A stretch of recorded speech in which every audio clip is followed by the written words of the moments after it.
아멘. 오늘 이 시간에는 모압 땅에서 세운 언약 이와 같은 제목으로 신명기 말씀을 나눠보겠습니다. 우리는 이스라엘 백성들이 호렙산에서 하나님과 언약을 맺은 것을 알고 있습니다. 이것을 가리켜서 호렙산 언약, 시내산 언약이라고 하는데, 오늘 본문에서는 이와 다른 언약, 즉 모압 땅에서의 언약을 보게 됩니다. 그렇다면 모압 땅에서 세운 언약이란 무엇인가?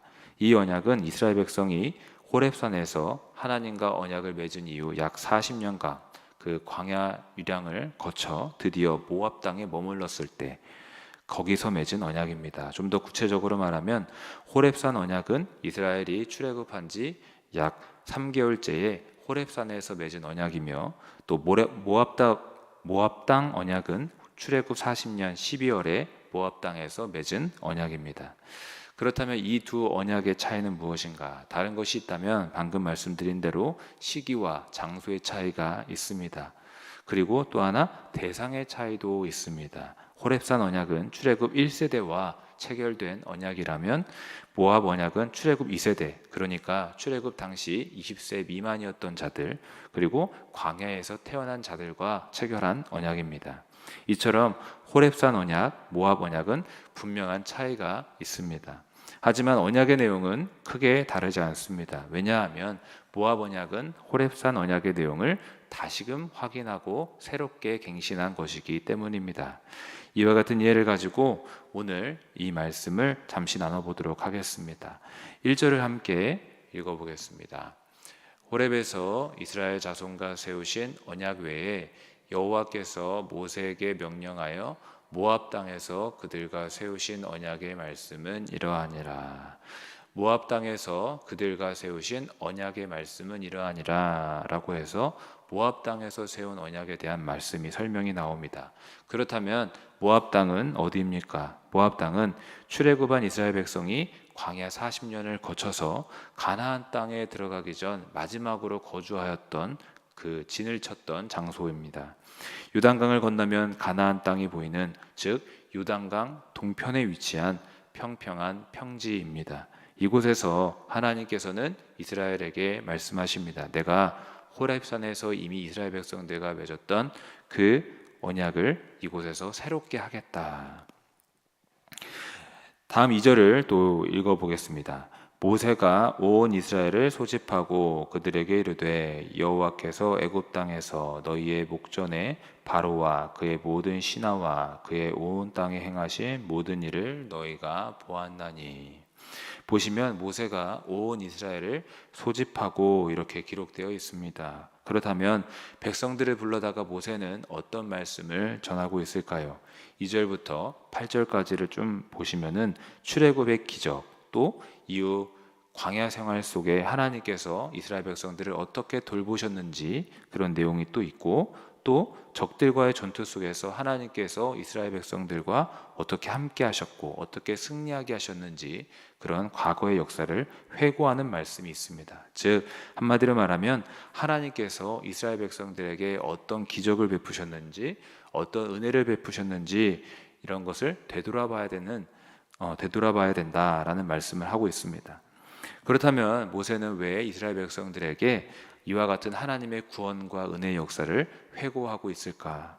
그 이유는 이스라엘 백성들이 이전에 경험한 하나님의 놀라운 역사를 다시 떠올리면서 하나님을 더욱 신뢰하게 하려고 하며 하나님과의 언약을 잘 지킬 수 있도록 하기 위함이었습니다. 2절 중반부터 보시면은 그들에게 이르되 여호와께서 애굽 땅에서 너희의 목전에 바로와 그의 모든 신하와 그의 온 땅에 행하신 모든 일을 너희가 보았나니 이렇게 기록합니다. 하나님께서 애굽 땅에서 행하신 놀라운 일들을 너희가 보지 않았는가? 그러니 하나님을 더욱 신뢰하며 하나님의 언약을 잘 지키라, 이런 말씀으로 이어지는 것입니다. 그리고 3절에도 곧 그 큰 시험과 이적과 큰 기사를 내 눈으로 보았느니라 라고 해서 하나님이 이와 같이 놀라운 일을 행하셨는데 너희들은 그것들을 다 보았고 그러므로 하나님의 말씀을 따라서 살아야 된다라는 말씀으로 이어지기 위함입니다. 여러분, 오늘 이 시간 이 말씀들을 보면서 우리 역시도 하나님께서 우리의 삶에 행하신 일들을 다시 한 번 더 헤아려 봤으면 좋겠습니다. 내가 아직 갖지 못한 것, 이루지 못한 것, 불평 원망거리들만 생각하는 게 아니라 이전에 주님께서 우리에게 행하셨던 그런 감사의 제목들을 떠올려 볼 수 있기를 소망합니다. 무엇보다 하나님께서는 우리를 위해서 그 아들 예수 그리스도를 십자가에 내어 주신 분입니다. 또한 성령님이 나를 처소 삼아 내주하게 하셨습니다.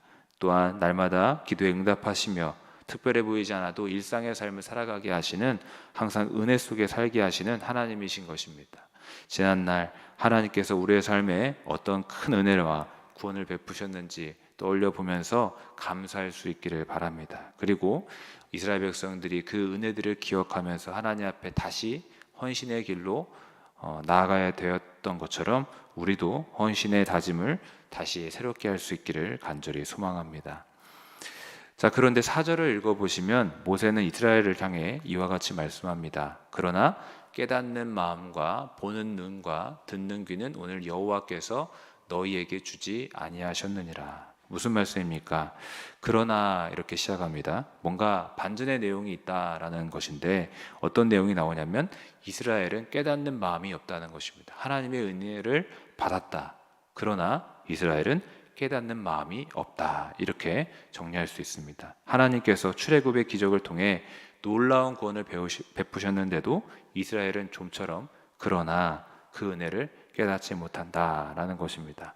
그런데 4절을 얼핏 보게 되면은 좀 헷갈리는 부분이 있는데, 그게 뭐냐면 깨닫지 못하는 마음, 깨닫는 마음, 또 보는 눈, 듣는 귀, 이것을 하나님께서 주지 않았다. 그러니까 하나님께서 마치 이스라엘 백성들의 눈과 귀를 가리고 깨닫는 마음을 주지 않아서 그들이 마음이 완악한 것이다. 이렇게 좀 생각해 볼 수 있는 구절입니다. 그러나 과연 그럴까요? 하나님께서 은혜를 일부러 깨닫지 못하게 이스라엘 백성들의 눈을 가리고 귀를 가리고 마음을 우둔하게 하셨을까? 그렇지 않습니다.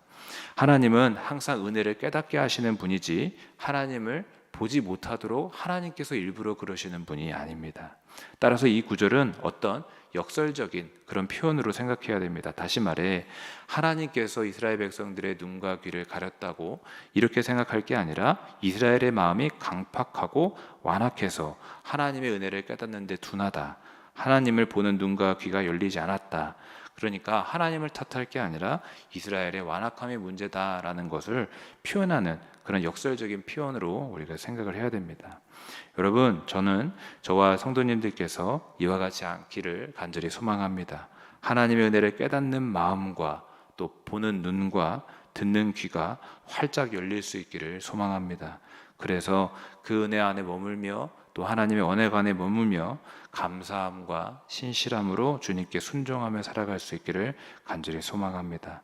여러분, 하나님의 은혜를 깨닫는 마음이 있으시기를, 또 주님을 바라볼 수 있는 영의 눈과 또 주님의 말씀을 듣는 영의 귀가 열릴 수 있기를 주님의 이름으로 축복합니다. 5절을 읽어보겠습니다. 주께서 40년 동안 너희를 광야에서 인도하게 하셨거니와 너의 몸의 옷이 낡아지지 아니하였고 너희 발의 신이 헤어지지 아니하였으며.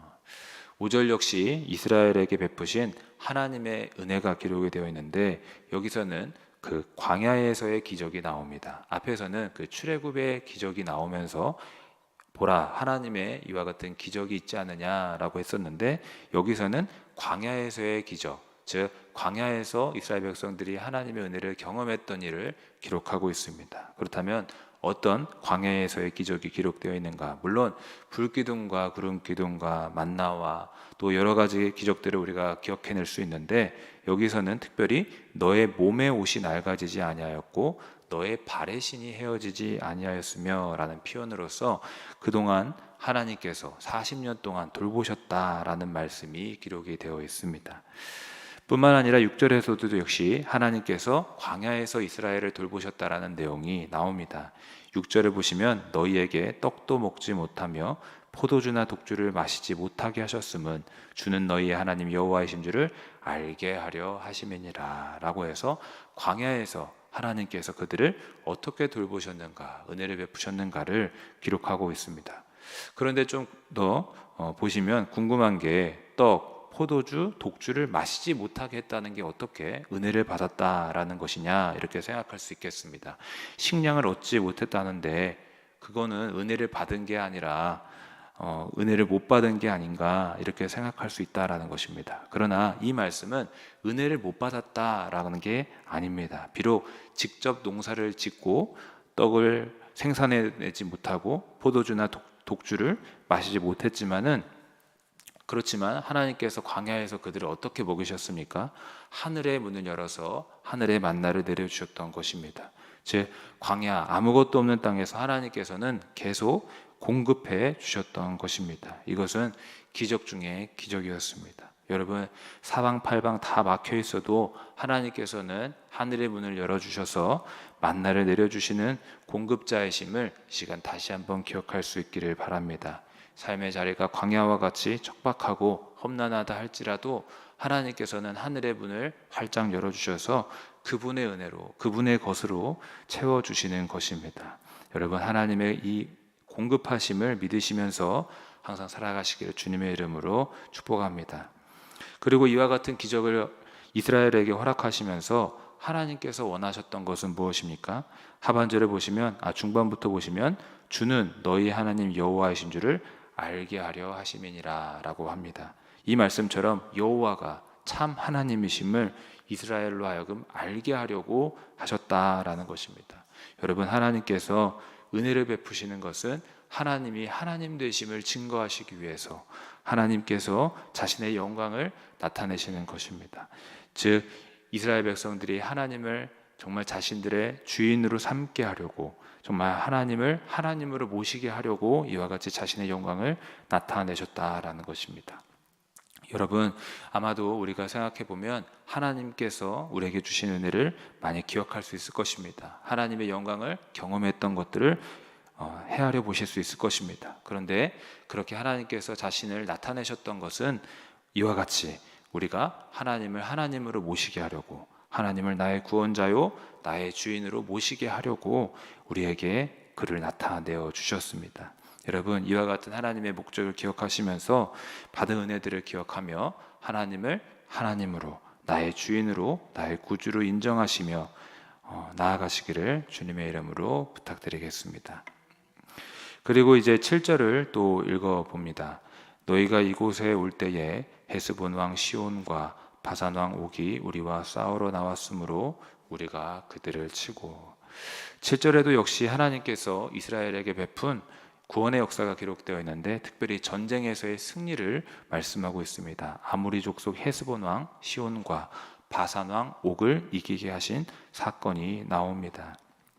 여기 헤스본 왕 시온이라고 나오는데, 시온은 헤스본을 수도로 하여 아모리 족속을 통치한 아모리 왕이었습니다. 또 바산 왕 옥이라고 나오는데, 옥은 바산을 수도로 한 바산의 왕이었습니다. 그런데 그들이 군대를 이끌고 이스라엘을 치러 왔을 때 이스라엘이 승리하였던 것입니다. 그런데 그 승리의 이유가 무엇입니까? 바로 하나님이십니다. 하나님이 이스라엘 백성들과 함께 하셨기 때문이었습니다. 단순히 인간적인 전투 능력과 전략, 이것으로 승리한 게 아니었고 오직 하나님의 능력으로 이스라엘이 승리하였던 것입니다. 그렇다면 이렇게 승리함으로 얻은 땅은 어떻게 했을까? 8절에 나오는데, 그 땅을 차지하여서 르우벤과 갓과 므낫세 반지파에게 주었습니다. 이스라엘의 그 12지파 가운데 가축대를 많이 소유한 두 지파, 르우벤과 갓지파에게, 또 그 땅을 차지하는 데 큰 공을 세웠던 므낫세 지파의 절반에게 분배해 주었던 것입니다. 그 땅을 차지하여 르우벤과 갓과 므낫세 반지파에게 기업으로 주었나니.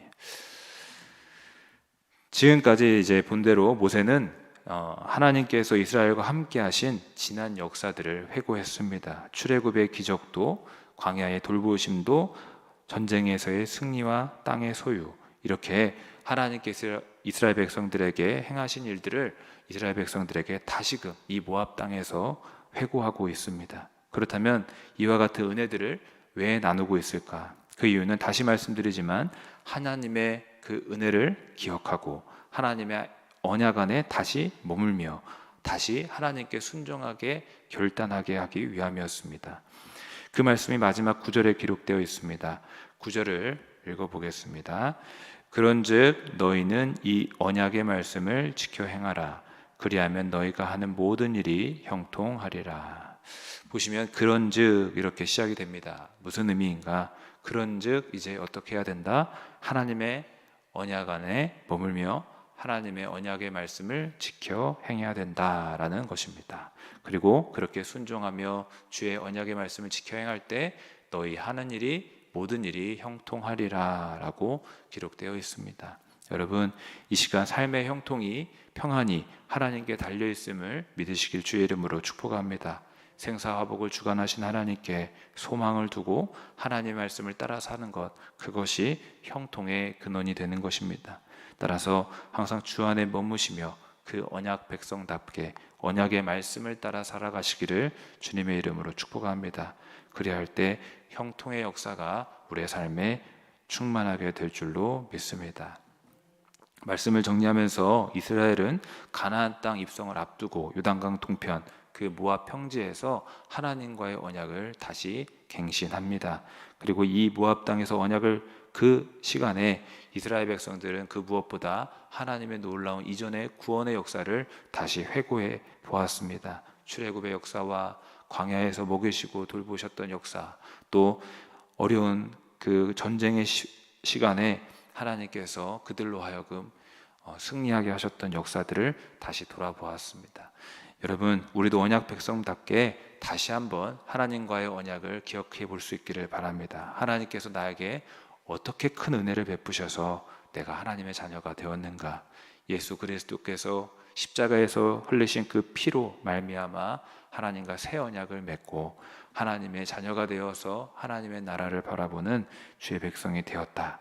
이것을 기억하시면서 하나님께 순종하고 헌신해야 되겠다. 다시 한번 갱신의 시간이 될 수 있고 결단의 시간이 될 수 있기를 주님의 이름으로 축복합니다.